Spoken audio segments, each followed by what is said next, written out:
కానీ మామూలుగా ఆర్భాటం అయితే బాగా పడుతున్నాడు. గత 4.5 సంవత్సరాల నుంచి కుంభకర్ణంలో నిద్రపోయి కనీసం కోవిడ్ కష్టకాలంలో కూడా ఏ ఒక్క కుటుంబానికి సహాయం చేయకుండా నిర్దాక్ష్యంగా ఫారంలో ఎప్పుడు చూసినా కూడా ఫారంలో ఉండేవాడు. మీరు కావాలంటే అతను పాస్పోర్ట్ తీసుకోండి, అతను పాస్పోర్ట్ చూస్తే మీకు అర్థమవుతుంది. పూర్తిగా కూడా ఎక్కువ విదేశాల్లో ఉండేవాడు.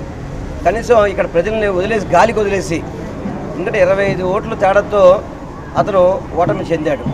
అయినప్పటికీ ప్రజలకు దగ్గర ఉండాల్సింది పోయి ప్రజలను పూర్తిగా వదిలేసి ఇంకా ఎన్నికలు 25 రోజులు ఉన్నాయని చెప్పని నోటిఫికేషన్ 25 రోజులు వస్తుందని చెప్పి తెలిసి ఇప్పుడు మళ్ళీ రోడ్డు మీదకి వచ్చాడు.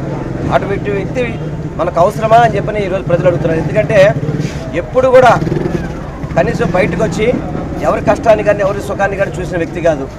అధికారం ఉన్నప్పుడు ఏ ప్రజానికాన్ని పట్టించుకునే పరిస్థితి కాదు. అధికారం ఉన్నప్పుడు నియోజకవర్గాన్ని అభివృద్ధి చేయాలని చెప్పి ఆకాంక్ష లేని వ్యక్తి. అటువంటి వ్యక్తికి ఓటు అడిగే నైతిక హక్కు కూడా లేదని చెప్పి, నైతిక అర్హత కూడా లేదని చెప్పని మీ ద్వారా తెలియపరుచుకున్నాను.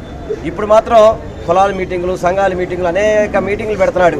మీరు నాకు ఓటు వేయండి అని చెప్పని.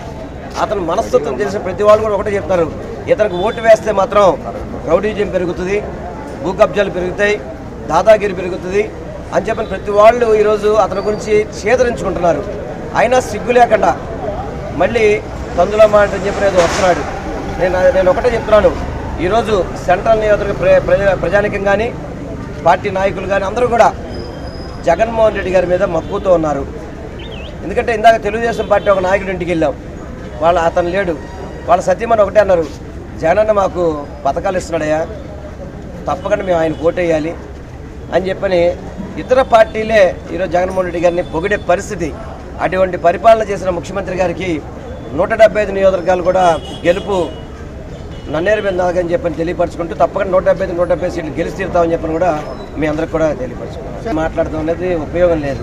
మొన్నటిదాకా తెలంగాణ ఎన్నికల్లో నేను తెలంగాణ కోడలని చెప్పని అక్కడ పార్టీ పెట్టి మూసేసి కాంగ్రెస్ పార్టీలో విలీనం చేసి తెలంగాణలో ఓటేశారు.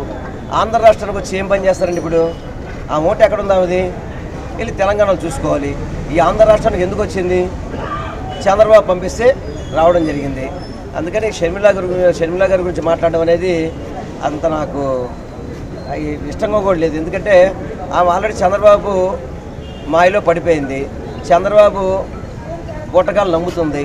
తప్పకుండా కొద్ది రోజుల్లో తెలుసుకుంటుందని చెప్పిన మాత్రం నేను చెప్తాను. 4 ఏళ్ళు ముఖ్యమంత్రి చేసింది వాళ్ళ భర్త చంద్రబాబు నాయుడు గారు. అమ్మ భువనేశ్వరమ్మ, మీకు 14 ఏళ్ళు ముఖ్యమంత్రిగా చేశాడు మీ ఆయన. ఎప్పుడైనా పిల్లల చదువుల కోసం అమ్మఒడి ఇద్దామని చెప్పి అనుకున్నాడా? 45 ఏళ్ళు దాటిన ప్రతి మహిళకి చేయి ఇస్తున్నాడు. మీరు ఎప్పుడైనా ఆలోచన చేశారా?